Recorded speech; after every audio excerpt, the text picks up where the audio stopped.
We take you now to Duffy's Tavern with our special guest tonight, Alan Ladd, and starring Archie himself, Ed Gardner.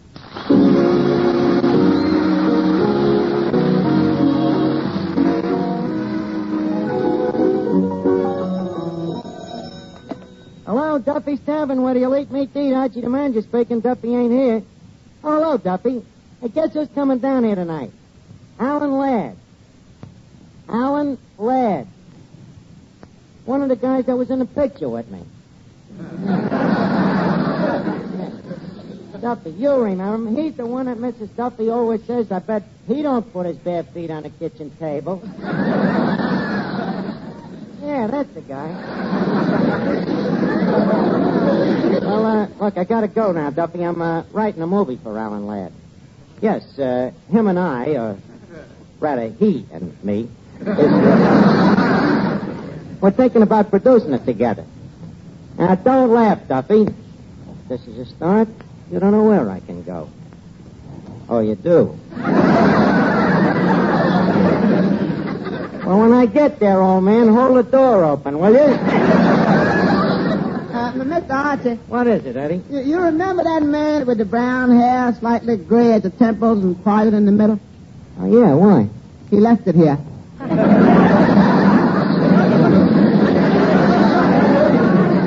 Well, that's good. Now we can cover that bald spot on the moose head. What else did you find among the wreckage, Eddie? Oh, nothing much. Mr. Moriarty's glass eye and his false teeth. Oh, he can't. Moriarty certainly must have went home empty-handed. Yeah? What do you want me to do with him? Well, put the glass eye in the olive bottle. On the bottom, of course, Eddie. And send him back his false teeth. No, I can't. So they won't let go of this pig's foot. Boy. What a fight that was. Right. Well, it was your own fault, Eddie. What do you mean? Well, it's part of your job to interfere when it's a fracas. But it ain't part of my job to get fricasseed. What started the fight, anyway? Well, you see, it all started when Mrs. Flanagan caught Mr. Flanagan with his arm around the moose head. Well, that's crazy. How could she be jealous of a moose head? I wasn't jealousy, but Mr. Flanagan was telling the moose head how glad he was he married her. Oh, no wonder. Hey, Eddie, by the way, who are them strange cops over there in the corner? They're from the riot squad. But the fight's been over for 4 days. Occupation forces. You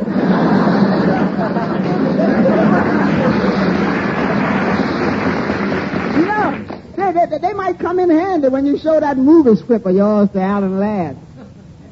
Anything for a laugh.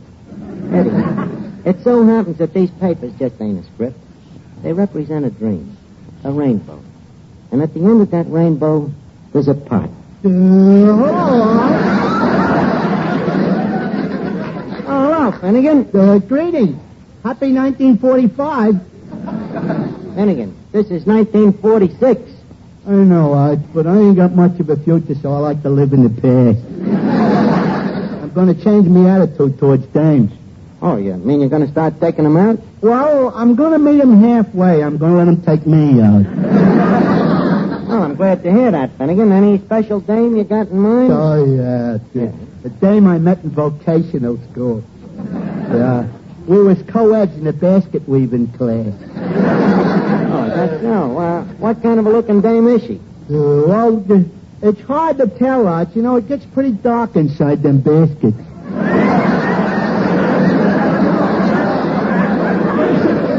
You mean you're going to take the dame out and the only time you ever seen her was in the dark? Well, Art, don't forget that works both ways. Yeah, I guess it does at that. Certainly. If anything, it gives me the odds. Say, Art, have you got any advice for a fella just starting out with dames? I always admired the way you handle them. How do you do? Well, I don't know. You just got to show him who's boss. Dame gets a little out of line, you just got to go ahead and paste her and a kiss her. Oh, but suppose she hits you back? Well, then you know that she ain't no lady. So, ergo, you seek in greener valleys. Oh, yeah. Another important rule with dames is don't chase after them, Finnegan.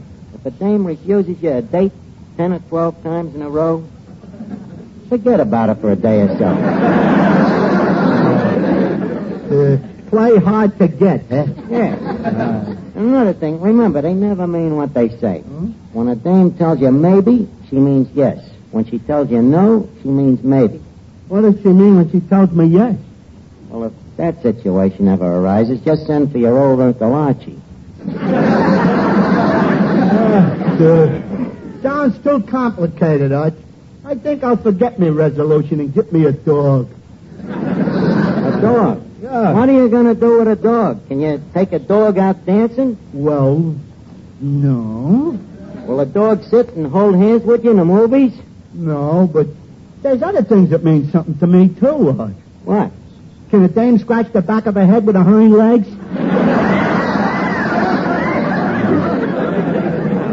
Then again, after all, you can't have everything. Yeah, I guess you're right. Hello, fellas. Oh, hello, Miss Duffy. Miss Duffy, stand there for a minute. I want to look at you. Okay. Mm-hmm. Well? I'll take a dog, Arch. Well, Finnegan, why don't you come over to the 10 Jolly Girls AC some night and meet the members? Yeah, Finnegan. There you can get the combination. Them are the only dames in the world that can scratch their heads with their hind legs. Incidentally, Miss Duffy, what's with you tonight? What do you mean? Well, a new dress and a new shoes and a new hat and a new hairdo. Well, what about it? Why, all the new bait to cover up an old trap.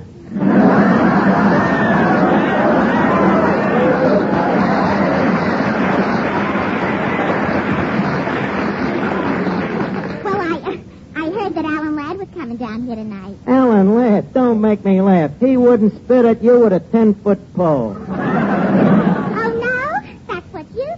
Ah, go get wise yourself. Well, you ain't his type. Just a second, Arch. How do you know? She must be somebody's type. Well, I don't know whose it could be. She's exhausted servicemen and civilians. Your father's mustache. Ah, your cousin Harry's hairbrush.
Look on the screen.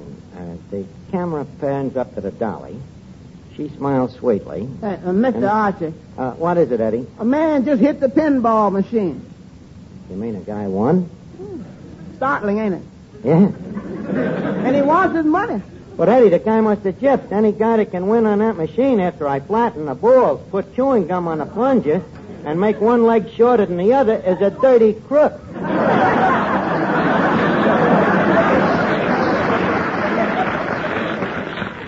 Where is this wise guy? Right over there.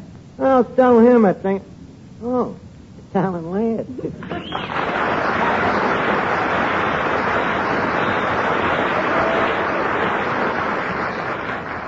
Well, Alan, welcome to Duffy's Tavern. Duffy's Tavern, as I live and breathe. Yeah, well, you can take your choice, Mr. Ladd. Around here, you can't do both. Eddie, if you don't mind, Mr. Ladd will jump to his own conclusions about how crummy this joint is. Take a look around the place, Alan.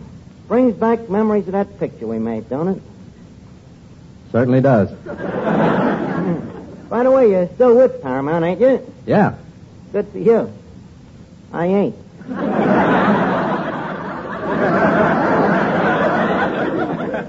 Good for Paramount. Tell me, what have you been doing since we made the picture? Oh, a little hunting, a little fishing, a little golf, and a lot of explaining. Well, boy, it's good to see you again. You bring back a lot of memories, Alan. Paulette, Gardner, Veronica Lake, Betty Hutton. I understand Betty was pretty broken up when I left Hollywood, huh? Yeah, she certainly was. What did she do?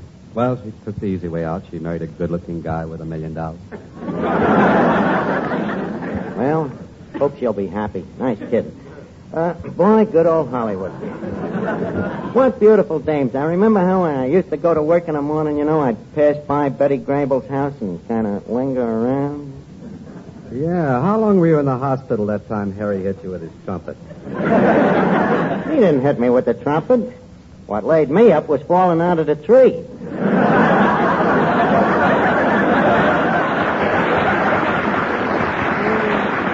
Boy, what memories. By the way, you been around the studio lately? Yeah, a couple of times. Yeah, who's using the old dressing room? Same gang. All the fellows on that floor. Well, that's nice. Hi, Archie. Oh, yes, Finnegan. How about introducing me to the blonde? Take another look. This is not Betty Hutton. This is Alan Ladd. Oh. Mr. Ladd, Mr. Finnegan. Alan, Clifton, Mug, Bug. Ladd, Zed. Pleased to meet you, Mr. Ladd. That face is familiar. Who draws him again? I don't know. I think he was originally dreamed up by Disney. Just a minute, Mr. Ladd. It just penetrated me that was a very insulting remark. One more crack like that and I'll punch you right in the nose. You ain't so tough. Who?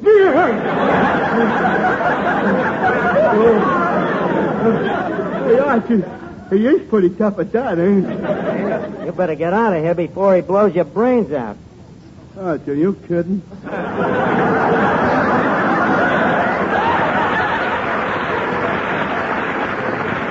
Well, you better get out of here anyway. Okay. Nice to meet you, Mr. Ladd. Your pleasure.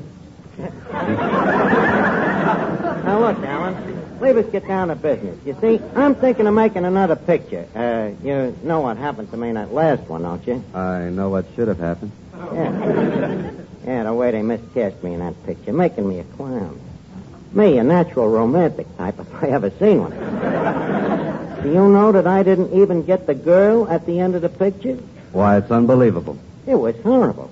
Wasn't a single scene in the 8 reels where I had a chance to braid down a dame's back. What do they do? The romantic parts come along, who do they give them to? Gregory Peck. Well, Archie, I don't know. Gregory's a pretty good lover. Have you ever seen him kiss a girl? Certainly I seen him kissing, and take my word for it, kid, I can outpeck that Gregory any damn way.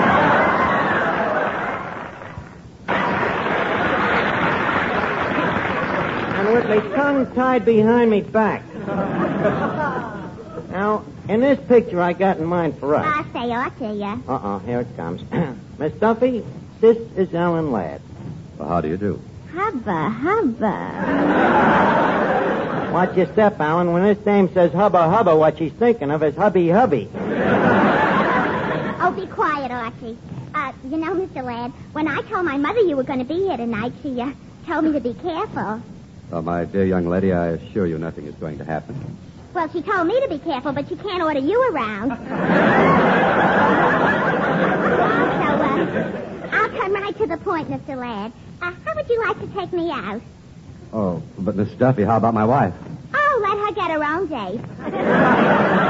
Boy, this guy must have something. This is the first civilian she's made a pass at in 5 years. Archie, that's a lie. Oh, yeah? Look, Alan, you read about the Army and Navy merging together? That's so they'll have a chance to protect themselves against Miss Duffy. Archie, you mind your own business. And now, look, Mr. Ladd, I belong to a club called the 10 Jolly Girls AC.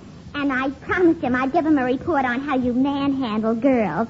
So, well, I think the least you can do is have the courtesy to manhandle me just once. Go ahead, Alan. You might as well. It's the only way to get rid of her. Well, okay. Now, look, sister, I don't like the way you've been acting, see? Oh, Alan! You've been shooting off your mouth too much, see? Oh, Alan! And if you don't get out of here quick, I'm going to punch you right in the nose. Oh, Alan! How am I doing, Archie? Oh, Alan.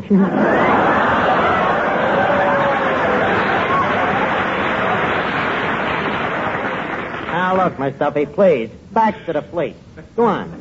Ankles away. Now, look, Alan, what I want to talk to you about is this. Here, stand back. I am going to produce my own motion pictures. Oh, goody. Yeah. Yeah, I got all the plans involved, and I'm thinking of taking you in with me. But who's going to put up the money for this picture? We'll split it. I'll put up $75, and you put up $75. $150 for a picture? Well, we got to do it right. I'm figuring on Technicolor.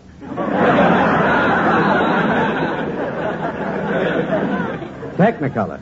For $150, you couldn't buy enough color to dye the egg this picture will lay. Now, that's where you're wrong. It ain't what you spend on a picture. It's how good it is that counts. And I got a story here that I guarantee it can't miss winning an Oswald. What's the story about? Well, it's sensational, Alan. Revolutionary. What they call a psychopathetic drama. It's the story of this guy who thinks that he's a razor murderer, and he goes to a doctor to get his psychoanalyzed. Hey, just a second. This sounds a little like Spellbound. A little? Where do you think I stole it? You're lying to yourself, kid. That's how things is done in Hollywood. They make a picture called Woman in the Window. What do? A couple of weeks later, somebody pulls a shade down, and it's Lady in the Dark. MGM makes a weekend at the Waldorf. What happens? A couple of months later, that same weekend turns up at Paramount. Lost.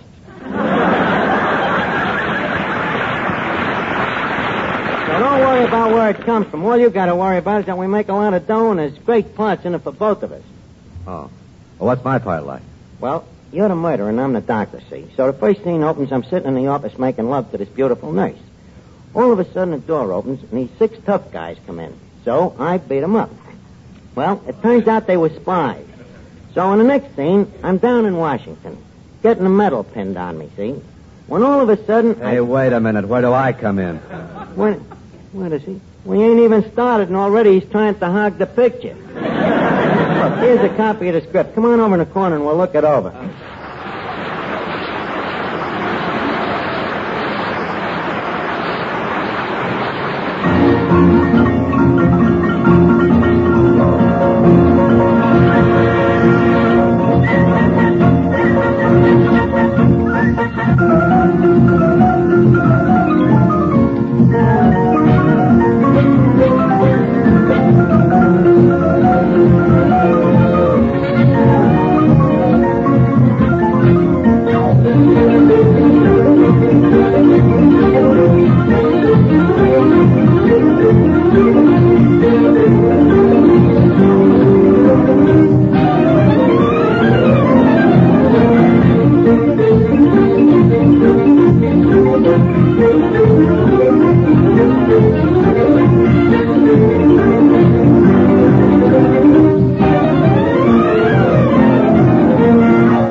Did you look over the script?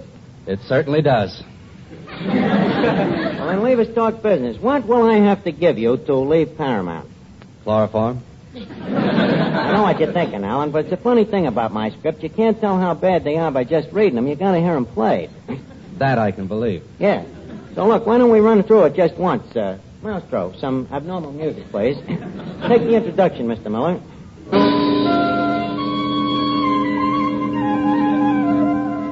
20th Century Archie presents a preview of that great psychological drama wrote by the author, entitled Hitchcocks of 1946. The first scene takes place in the office of Dr. Ingrid Strudelberg of Heidelberg, played by Archie, one of our leading psychoneurotics. Take it away, boys. Oh, male nurse. Male nurse. Yes, Dr. Strudelberg. I want you to take a report to the laboratory. Okay. Yeah. After examining the razor murderer, Slasher Ladd, I find that he has a congenital subconsciousness of the Freudian complex, combined with a phenobarbital fetish, which leaves him short of breath. On examination, he admitted that when he was 4 months old, he sat on a safety pin, thus proving that the trouble goes way back. This is a very definite case of hypercyclothyroid. Okay, male nurse, make out 2 copies, both duplicates. Very good, Doctor. And shall I sign it as usual, Dr. Strudelberg of Heidelberg? Of course, Hilberg. I mean, of course. By the way, male nurse, have you looked at the patient lately? Yes, Doctor. I talked to Slasher Ladd this morning. Oh, any new hallucinations? This one. What's that? He thinks he's a waffle. Did you do anything to relieve him? Oh, yes. I injected him with 2 cc's of maple syrup. Fast thinking, male nurse. You're a credit to the violent ward. Did you prepare the patient's dinner as per instruction? Oh, yes, Herr Doctor. The special diet. Powdered eggs, powdered soup, powdered spinach, and powdered milk. Good. And did you serve it to him? No, I blew it at him.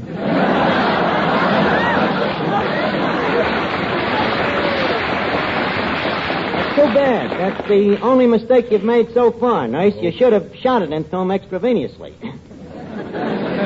Yes, Doctor, but Freud says... I don't care what Freud says. You're talking to Dr. Strudelberg. Of Heidelberg. Naturally. Now, bring in the patient, male nurse. Well, here I am, Dr. Strudelberg. Oh. Slasher, I have been looking at your record, and I have come to the conclusion that you are mentally precox. In other words, what we call a dramatic depressive. Well, that's interesting. That's just what Dr. Jackson said last night, right before I slashed his throat. You slashed Jackson's throat? Why, man, that's impossible. I was just talking to him this morning. Did he answer you? Now that you mention it, no.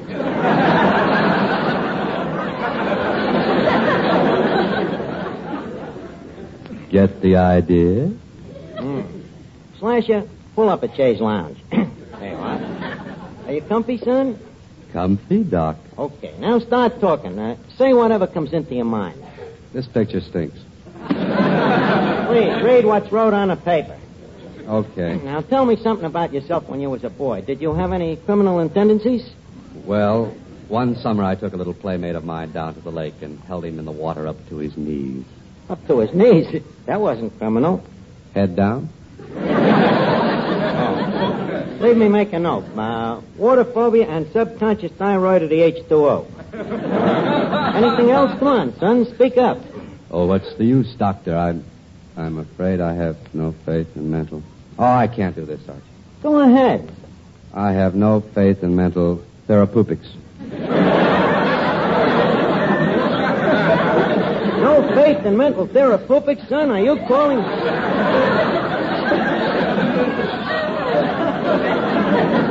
Are you calling Freud a Freud? I mean, Freud a fraud? Come on, slash or force yourself. Leave us go back to your youth. Did you ever have any peculiar dreams? Yes, once. What was peculiar about the dream? I wasn't sleeping at the time. Tendency to abstract the umbrella. Come on now, tell me more. Well, okay. In 1938, I killed a man with a razor. Was this a dream? He should live so long. Go on. 1939. I killed another man with a razor. 1940. I killed another man with a razor. 1941. I shot a man. What happened? That was the year I got my electric razor. Well, Alan, now tell me. Be brutal. How did you like it? Well, Arch, I'm going in with you. You are, huh? You are? You mean we think we got another spellbound? We'll improve on Spellbound. We'll make this one more realistic. How? Well, they made Spellbound the old-fashioned way. They made the picture first. Then they did the cutting. Yeah. I'd like to start with the cutting. Oh. Is there a barber shop nearby? Yeah, it's right next door. Come on, Arch. Let's go for a walk.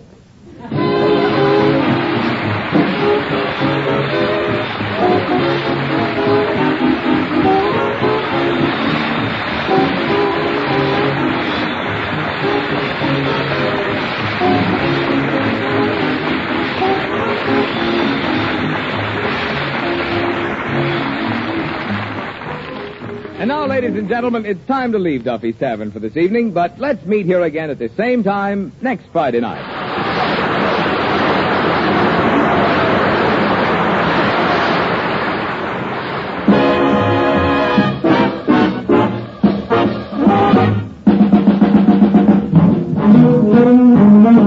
This is the Armed Forces Radio Service.